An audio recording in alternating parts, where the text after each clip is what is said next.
Capítulo 1: A Guerra das Pílulas.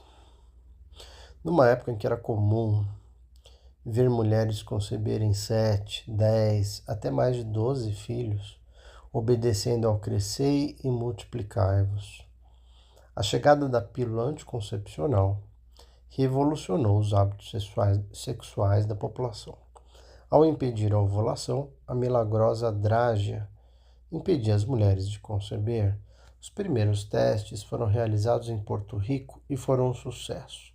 Em 1960, FDA, a Food and Drug Administration, instituição com poderes ministeriais, aprovou a venda da pílula no mercado norte-americano.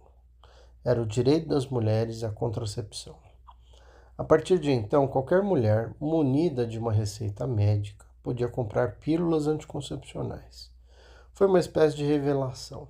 O ato sexual deixou de servir exclusivamente à procriação, como mandavam religiosos e conservadores. Abriu-se uma brecha no mandamento divino. Doravante, a mulher poderia escolher entre ter filhos ou não. Era o fim de intermináveis gravidezes e dos muitos problemas que estas geravam, como o enfraquecimento progressivo da mãe e dos bebês, entre outros. A introdução da pílula marcou também o início da liberação sexual. No fim dos anos 60, já se via em toda parte slogans sobre o direito ao prazer. A sexualidade feminina pôde também ser considerada fonte de deleite. Além de se poder escolher o parceiro, fazer amor, entre aspas, se tornou uma coisa boa. E não somente uma maneira de fazer crescer a família, a, entre aspas, mulher liberta optou por viver uma sexualidade plena como nunca antes lhe fora facultada. Mais além, o surgimento da pílula tornou a mulher livre para escolher sua vida, participar de estudos superiores ou do mercado de trabalho, sem ser interrompida por uma gravidez. Evidentemente, a Igreja Católica não concordou, e muitos de seus fiéis também não. Como lembra o jornalista Zuenir Ventura, apesar da frente conservadora, muito se avançou naquele período. Abre aspas, libertos pela pílula anticoncepcional, do medo da procriação, que atormentou as gerações anteriores, e inconscientes dos riscos que estavam por vir em breve, homens e mulheres experimentaram alguns modelos de conduta até então inéditos, fecha aspas. Na época, pairava o fantasma do crescimento infinito das populações diante de um mundo finito. Falava-se em explosão demográfica, como um câncer monstruoso que exigia um remédio monstruoso. O Brasil até que estaria em situação confortável, porque tinha baixíssima densidade populacional. 12 habitantes por quilômetro quadrado. Ainda assim, entre nós, a pílula aterrissou, envolta no debate sobre a superpopulação mundial. Em abril de 1960, a revista Seleções, num artigo intitulado Gente Demais Que Fazer, alarmava os leitores sobre as consequências de um planeta superpovoado. Como demonstrei em meu livro Histórias Íntimas, Sexualidade na História do Brasil. Os perigos eram tão maiores porque essa população, no contexto de Guerra Fria, podia alinhar-se, entre aspas, do lado errado, ou seja, do lado dos comunistas. Considerado um continente explosivo, pelos políticos norte-americanos, a América Latina recebeu as bênçãos da contracepção, antes mesmo da França. Aqui, pílula e DIU foram comercializados desde o início dos anos 1960, enquanto que naquele país, só em 1967, aquele país é a França. Começaram então a ser criados organismos de ajuda que propunham a adoção de estratégias de redução do crescimento populacional. Afinal, pobreza e natalidade alta, o que se chamava bomba demográfica, era um perigo a ser evitado.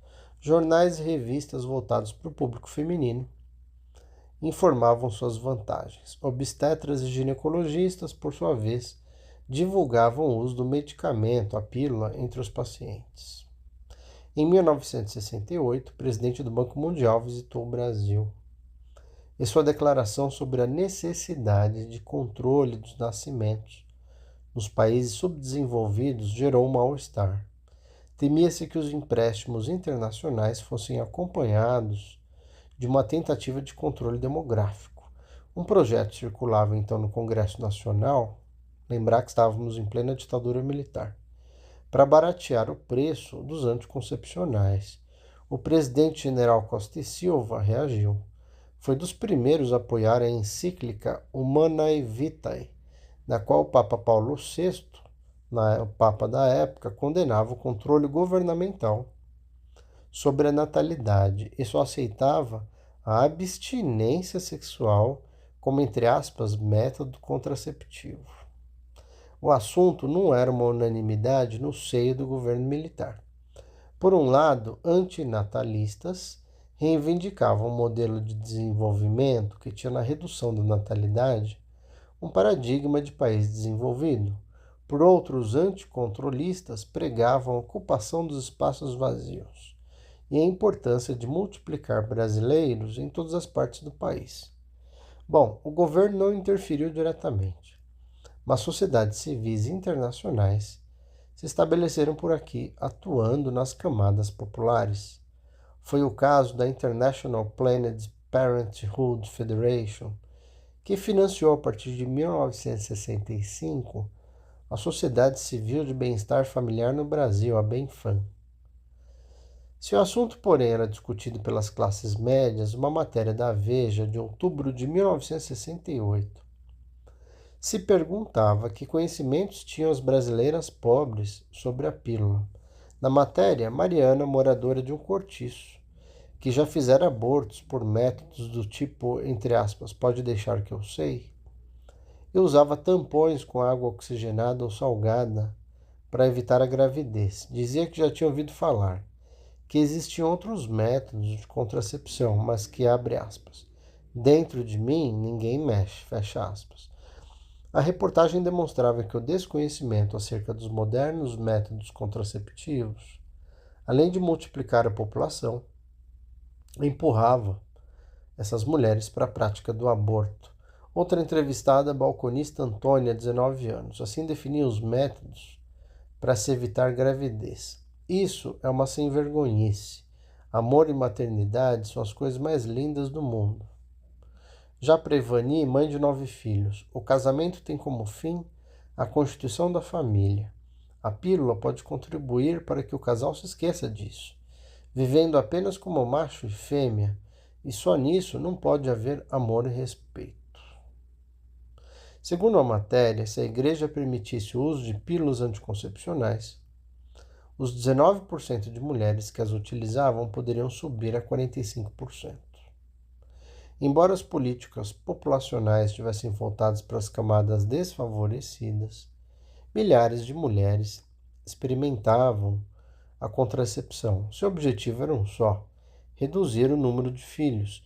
Em 1967, em um artigo sobre a mulher brasileira hoje, a revista Realidade informava que 87% delas achavam importante evitar filhos e 46% adotavam alguma forma de contracepção. Tirar, entre aspas, por exemplo, era a palavra mais usada para falar do coito interrompido. Porém, 19% já usavam a pílula. O planejamento familiar merecia poucas manifestações por parte das autoridades, salvo do presidente Médici, que certa vez defendeu em discurso que o país não poderia seguir as linhas dos que optaram por um crescimento gradual e controlado. Se nossa realidade era a explosão demográfica, foi secundado pelo seu ministro da Fazenda, Delfim Neto, que apostava no desenvolvimento econômico contra a explosão populacional. Bastava duplicar a renda per capita em 10 anos em vez de 11, e o problema, entre aspas, estaria sob controle, acreditava o economista. Contra tal otimismo, não faltaram críticas, sobretudo quando a euforia do crescimento começou a declinar. O economista Mário Henrique Simonsen, por exemplo, ponderava que o direito de escolha sobre ter ou não filhos era um privilégio das classes mais abastadas e subtraído aos mais pobres. O presidente Ernesto Geisel, por sua vez, dizia já ter provado o divórcio, deixando, portanto, a bomba do planejamento familiar para o seu sucessor. João Batista Figueiredo, preocupado com os 80 milhões de pobres brasileiros, enfrentaria a igreja e consolidaria o plano. Ele seria implantado lento, gradual e sutilmente, evitando-se as campanhas publicitárias da mídia. Assim, em 1984, foi criado o Programa de Assistência Integral à Saúde da Mulher, da Puberdade e Terceira Idade. O Ministério da Saúde distribuía nos postos médicos informações sobre a reprodução humana e indicações para o uso da pílula anticoncepcional, preservativos e pomadas espermaticidas. Afinal, nasciam 3 milhões de brasileiros por ano, o equivalente à população total do Uruguai. A Igreja Católica reagiu e sobraram conflitos. Na linguagem vulgar, esterilização é castração, rugia Dom Aloysio Lord Scheider. Dar pílulas para as pobres era um ato criminoso no entender do cardeal Vicente Scherer. Não estavam sozinhos, a existência de uma Amazônia a ser povoada e da soberania do país deixava o embaixador brasileiro em Genebra, local de uma reunião mundial da 17ª Comissão de População das Nações Unidas, muito à vontade para afirmar que 60% das crianças que nasciam de mães que tomavam pílulas eram portadoras de deficiências físicas ou psíquicas. Não faltava conservadorismo ou mesmo autoritarismo na análise da questão. Para a Índia, que inchava, o melhor era a esterilização em massa, argumentavam alguns cientistas. Entre nós, como informava a Veja em janeiro de 74, abre aspas, falava-se com frequência em preservar a dignidade da mulher, que, colocada sob controle o planejamento familiar, estaria se transformando apenas em objeto de prazer, fecha aspas. E no Congresso, não faltou deputado argumentando que, abre aspas, a pílula era a morte genética do homem, fecha aspas, enquanto gráficos apontavam os males da explosão populacional, crescimento desenfreado, sem planejamento. Nenhuma instituição era mais defendida do que a família. Por isso, dispositivos intrauterinos ainda eram evitados. O aborto continuava a ser perseguido até hoje e a população mais pobre continuava sem acesso ao planejamento familiar. Para as que consumiam a pílula, nem tudo era um mar de rosas. Muitas mulheres se queixavam dos efeitos colaterais. No início dos anos 70, o debate na imprensa sobre os benefícios e malefícios da pílula teve início. Uma universitária carioca de 23 anos, entrevistada pela revista Veja, reagiu. Todos fazem campanha contra os perigos da pílula e da cortisona, muito mais perigosa. Ninguém vai falar? Já uma paulista casada, 26 anos, comentava. Minha irmã começou a tomar pílula faz 3 semanas. Com toda essa onda, já parou. E uma dona de casa de 26 anos, Salvador, se mostrava furiosa. Estou louca da vida com o médico, nunca me falou nada. Uma porto-alegrense, solteira de 23 anos, concluía. Prefiro sofrer os enjoos da pílula a enfrentar a dor de cabeça de uma gravidez. Entre as principais acusações contra a pílula, as mais graves eram causar tromboses e até mesmo câncer. O resultado foi um aumento de cirurgias de esterilização, um aumento de 100% em relação à década anterior. A Igreja Católica não descansava. Vários documentos associando a pílula e pecado continuavam bombardeando os fiéis. A própria encíclica Humanae Vitae fora uma pá de cal entre os católicos esperançosos da aceitação da pílula. Dom Lucas Moreira, contudo, tinha outra leitura. Não se tratava de mera condenação, mas de um incentivo a que os cientistas aprimorassem o mais depressa possível o método da continência periódica. No início dos anos 70, apareceu uma pílula masculina. A Veja deu ampla cobertura.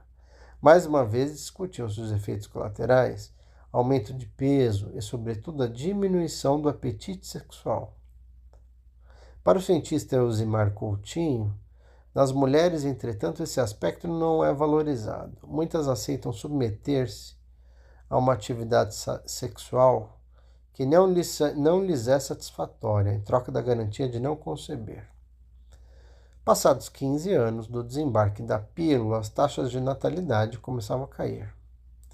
Em relação às décadas anteriores, o IBGE registrava os reflexos dessa mudança de comportamento, em especial das classes médias brasileiras, que tinham cada vez menos filhos. Segundo uma pesquisa patrocinada pela Fundação Ford, essa mudança estava relacionada com a maior oferta e consumo de anticoncepcionais orais. Mas, se a ciência avançava, o desenvolvimento econômico rateava. O problema é que entre as crianças que continuavam nascendo, 70% aumentavam famílias com renda de menos de 2 salários mínimos. E 12 milhões sofriam de desnutrição, informava a Veja, em 1983. Na época, se discutia o número de filhos, mas também o parto, antes considerado, entre aspas, o mais singelo momento da vida humana. Passou a ser realizado em salas esterilizadas, sob lâmpadas frias, mesas reclináveis, ambientes aquecidos, asepsia, anestesia, instrumentos cirúrgicos especiais, um enxame de médicos, assistentes e enfermeiras. As mulheres passavam pela experiência do parto com a mesma indiferença pela qual passavam por pequenas cirurgias. Dor e parto iam se distanciando, pois ele passara a complicada manobra cirúrgica. Mais e mais nas clínicas particulares do Rio de Janeiro e São Paulo, os partos exigiam, entre aspas, corte cesáreo. Já eram 6 a cada 10, década de 80, hein? Os números já contrariavam os padrões da OMS, que em 1985 preconizavam no máximo 15 partos cesáreas a cada 100 partos. Em 1978, mesmo no INPS, as cifras se mostravam alarmantes. 13,7% dos partos feitos em ambulatórios e clínicas e 22,7% dos serviços contratados de previdência social. O Brasil chegou a ser o campeão de cesáreas, com 36%, enquanto os Estados Unidos contavam com uma taxa de 25%. À sombra de motivos pecuniários de dinheiro, a cesárea custava 5 vezes mais do que um parto normal, ou mesmo dos mitos que pairavam sobre o parto normal. A cirurgia de cesárea se difundiu enormemente, quando, na verdade, deveria ser executada como recurso para parturientes entre a vida e a morte.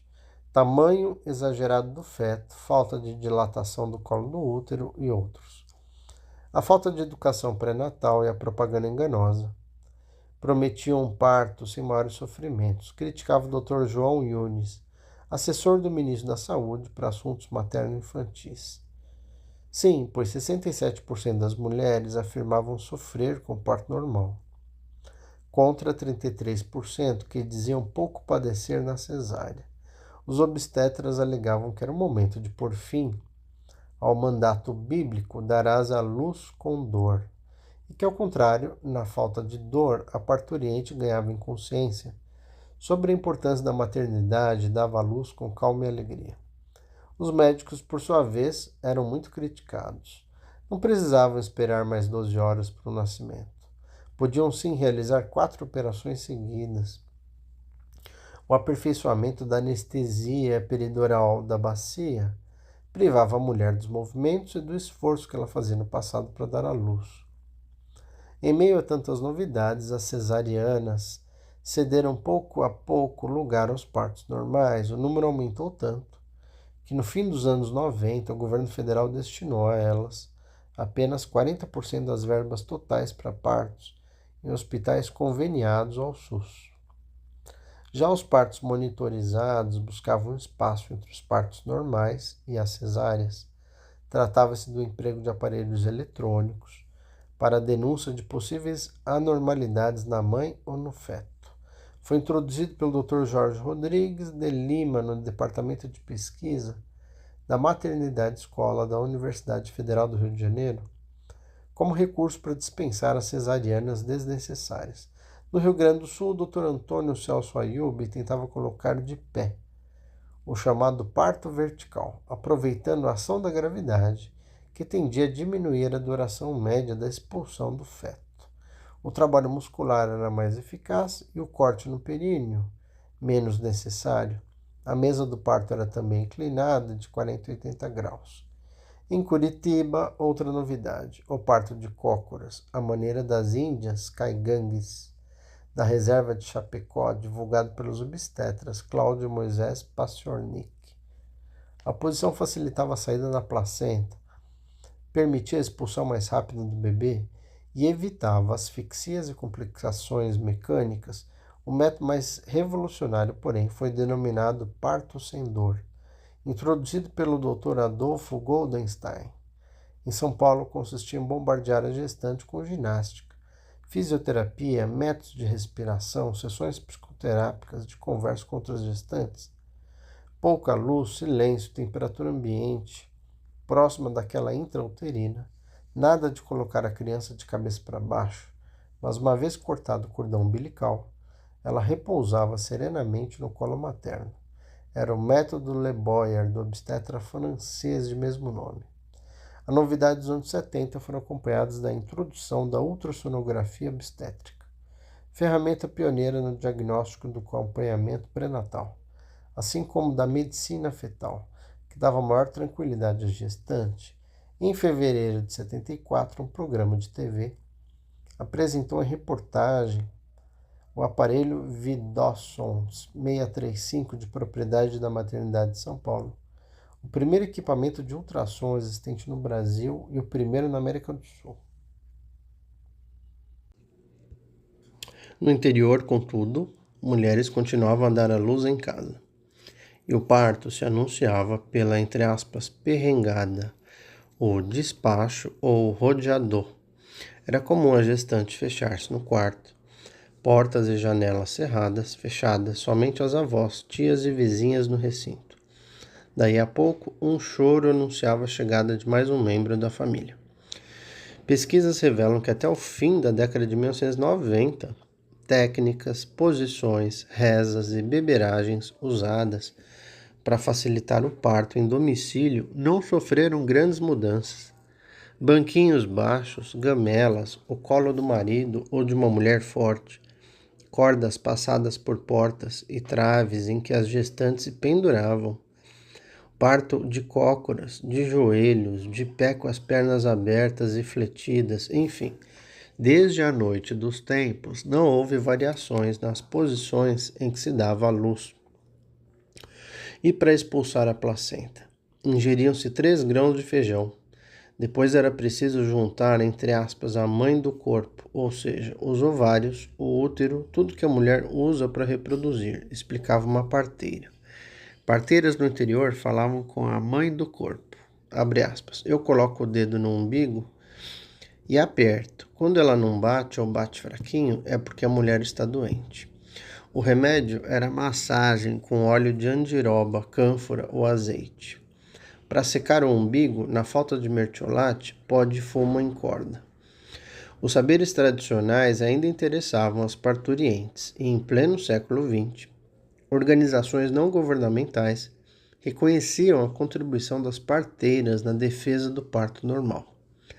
A Universidade Federal da Bahia continuava a formar, entre aspas, enfermeiras obstetrizes, um nome novo para as velhas aparadeiras. Em 1978, foram mais de 500. Mas se no Brasil pouco mudava na vida da gente pobre, na rica Europa Ocidental tudo mudava. Notícias mostravam com estarrecimento o aparecimento de mães de aluguel. 50 mulheres inglesas estariam à espera para ter seus bebês de proveta. Embriões gerados à luz fria de laboratórios, informava a Veja em janeiro de 78. Seriam gente como nós? Desenhos coloridos explicavam ao leitor a nidação dos óvulos, enquanto entrevistas esclareciam que não se tratava de, entre aspas, fabricar crianças, mas de resolver o problema de mulheres inférteis. Já a esterilidade masculina era combatida com tratamentos hormonais. Quem falaria disso na primeira metade do século XX? multiplicar-se para constituir uma família, como desejava a Bíblia, ou para fortalecer uma nação, eram argumentos ultrapassados. Doravante, bancos de esperma ou óvulos permitiram escolher a cor dos olhos ou dos cabelos de um bebê. Esse bebê teria alma, a Igreja Católica condenava. Afinal, a concepção seria coisa de Deus, que a abençoava, e para a obtenção de espermatozoides era obrigatória a masturbação, perseguida desde sempre pela Igreja como pecado. De modo gradativo, ao longo do século XX, a mulher foi se afastando da função de nutriz, devido à desvalorização da prática de amamentar pelos próprios profissionais de saúde, as práticas hospitalares inadequadas, principalmente no puerpério, as pressões comerciais das indústrias de leite e produtos alimentícios, a mudança no estilo de vida da mulher moderna e a falta de orientação e de informações corretas sobre essa questão. As descobertas do leite pasteurizado e condensado, da evaporação do leite de cabra e o estudo da composição do leite humano favoreceram a produção do leite artificial. Nas primeiras décadas do século XX, portanto, indústrias americanas já se destacavam na produção do substituto do leite materno. Nesse período, houve um desestímulo ao aleitamento materno. Além disso, as mudanças na família nuclear, a urbanização, o consumo de massa, a mamadeira como sinônimo de artefato moderno, dificultando a transmissão natural dos costumes antigos e do modo de alimentar a criança, entre outros fatores, levaram ao decréscimo do aleitamento materno, o que contribuiu para o aumento da mortalidade infantil. No período de 1961 a 1973, pouco mais de 10 anos, o desmame precoce, associado a outros fatores como má nutrição infantil, elevou a taxa de mortalidade infantil em até 45% no país. Na década de 1970, o tempo de aleitamento caiu a proporções menores que as conhecidas anteriormente, embora o aumento da desnutrição e da mortalidade infantil tenha despertado a atenção das autoridades sanitárias. Crianças com menos de 1 ano alimentavam-se mal, com leite não humano.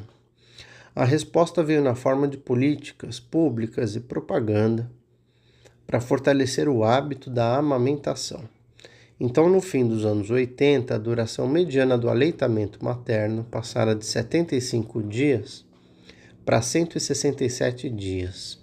Outra investigação de âmbito nacional foi promovida em 1999 para avaliar os indicadores de amamentação nas áreas urbanas.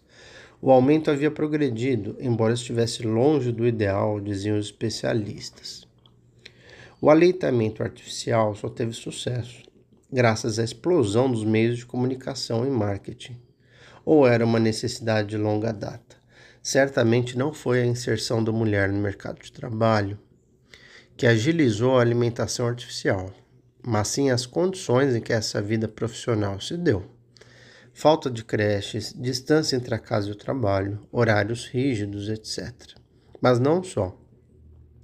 O leite em pó veio atender outras razões. Descobertas arqueológicas revelam que desde o século IV a.C., 300 a.C., alimentava-se a criança fora do peito. Antes de ser biologicamente determinada, a amamentação é uma questão social e culturalmente condicionada. A mulher pode sempre oferecê-la ou recusá-la, ora fardo, ora desejo. No século XXI, o aleitamento materno está em alta. Com ou sem filhos, o corpo feminino passou também por uma revolução silenciosa nas últimas 3 décadas. A pílula anticoncepcional permitiu-lhe fazer do sexo não mais uma questão moral, mas uma questão de bem-estar e de prazer.